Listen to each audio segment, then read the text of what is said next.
여러분은 승무원의 직업 수명이 짧은 편이라고 생각하시나요? 승무원으로 짧게 근속하는 사람들도 많지만 10년 이상 근무하시는 분들도 많이 있습니다. 면접에서 종종 면접관님들이 10년 후에 본인의 모습에 대해서 이야기해주세요와 같은 질문도 주실 때가 있는데요. 10년 후에는 사무장이 되어 땡땡항공에서 여전히 즐겁게 비행을 하고 있을 것 같습니다. 승무원들을 교육하는 교관이 되어 있을 것 같습니다. 라고 답변하고 계신 건 아니죠? 오늘은 이런 질문에 대한 답변을 어떻게 하면 좋을지 확장해서 생각해 보면서 승무원의 꿈을 이루고 퇴사를 한 그 이후의 이야기까지 한번 해보려고 합니다. 오늘도 TMI 영상인 만큼 면접 답변에 활용될 이야기들도 담아볼 테니까요. 영상 끝까지 시청해 주시는 거 잊지 않으셨죠? 오늘의 TMI 키워드는요. 나의 전부, 좋았던 기억으로만, 새로운 삶입니다. 나의 전부는요. 한 항공사에 장기 근무를 하거나 또는 타 항공사로 이직해서 승무원으로서 장기 근무를 하는 분들이 많이 계세요. 승무원의 이직 케이스는 다양해요. 국내에서 국내로 가시는 분들, 특히 LCC에서 FSC 또는 그 반대의 경우도 있어요. 그리고 외국 항공사에서 국내 항공사 또는 국내 항공사에서 외국 항공사로 이직하시는 분들도 계십니다. 심지어 제 주위에는요, 외국 항공사만 두 군데를 다니다가 국내 항공사로 이직한 케이스들도 있기도 합니다. 10년 이상이라는 시간 동안 일을 하다 보면요, 보통은 사무장이 되어서 비행을 하고 있을 거예요. 하지만 10년 뒤에 사무장이 되어 있을 것 같다 보다는요, 이 10년이라는 긴 시간 동안 내가 이 직업을 통해서 어떤 사람으로 성장되어 있을지 나의 행동을 생각해 보는 거예요. 회사에서 다양한 것들을 배우기도 하고 10년이라는 경험치가 쌓여 있는 만큼 손님들에게 어떤 모습으로 비춰질 사람이 되어 있을 것 같다와 같은 것들이요.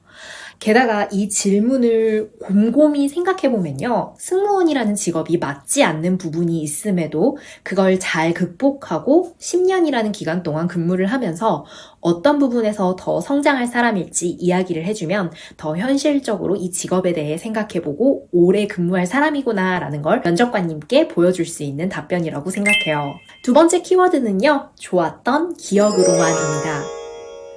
솔직히 승무원으로 근무하면요. 물경력이라는 이야기가 있을 정도예요. 그래서 승무원을 관두고 다른 직종으로 새롭게 시작하게 되면 아예 신입으로 시작하게 되는 경우가 생겨요. 만약 내가 취준 시기에 다른 일 경력 없이 승무원 준비에만 올인했다고 한다면요. 실제로 외국 항공사의 경우에는요, 퇴사를 하고 한국에 들어오게 되는데, 이때 승무원으로 경력 이직이 아니라면 새로운 직장을 다시 찾아봐야 해요. 제 지인 중에는요, 외항사 승무원으로 근무하기 전에 물리치료 전공과 그에 맞는 경력이 있던 지인이 있었어요.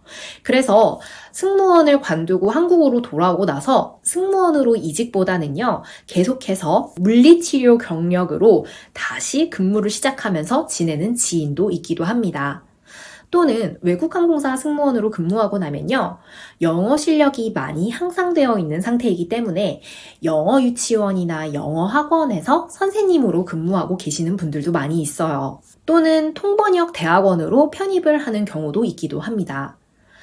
또 승무원과는 전혀 다른 새로운 분야, 예를 들면 사무직 신입으로 들어가서 한국 기업에서 근무를 하는 친구들도 있어요. 이렇게 승무원 이외의 다른 분야로 신입이나 또는 경력으로 일하는 분들이 많이 있습니다. 그나마 승무원이라는 서비스직을 살려서 나름 경력으로 호텔, 비서 또는 철도 승무원 또는 승무원 학원으로 가시는 분들도 계신 걸로 알고 있어요. 이렇게 다양한 직무로 전환을 하고 있습니다. 그리고 다른 분야로 취업을 하는 경우가 아니라면요. 보통은 개인 사업자나 프리랜서로 일하는 분들도 많이 계세요. 승무원으로 근무를 하면서 SNS로 이미 인플루언서 정도의 영향력을 만들어 두고 제품을 판매하거나 공동구매 같은 것도 진행하시는 분들도 계시고요. 또는 승무원 과외를 개설해서 개인 사업을 하는 분들도 많이 계십니다. 또는 전혀 승무원과 관련 없는 사업을 하시는 분들도 계세요. 세 번째 키워드는요, 새로운 삶입니다. 앞에서 말씀드렸던 케이스들이 아니라면요, 결혼이나 육아를 하는 승무원분들도 많으신데요.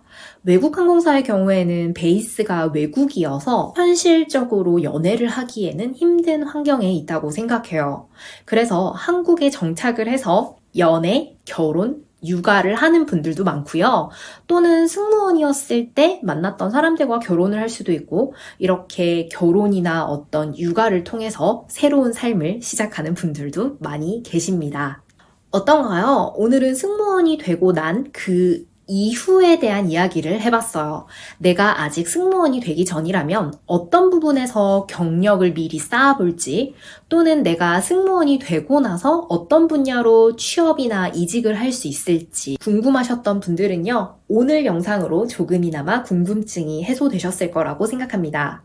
오늘 TMI 시간을 통해서 어떤 답변을 해보면 좋을지 인사이트도 얻으셔서 내년 상반기 채용에는 해당 질문이 나왔을 때 구체적으로 생각해본 지원자의 느낌이 날 수 있는 준비를 해보시면 좋겠다라는 생각이 드네요. 다음 시간에도 승무원 준비에 도움이 되는 영상으로 돌아오도록 하겠습니다.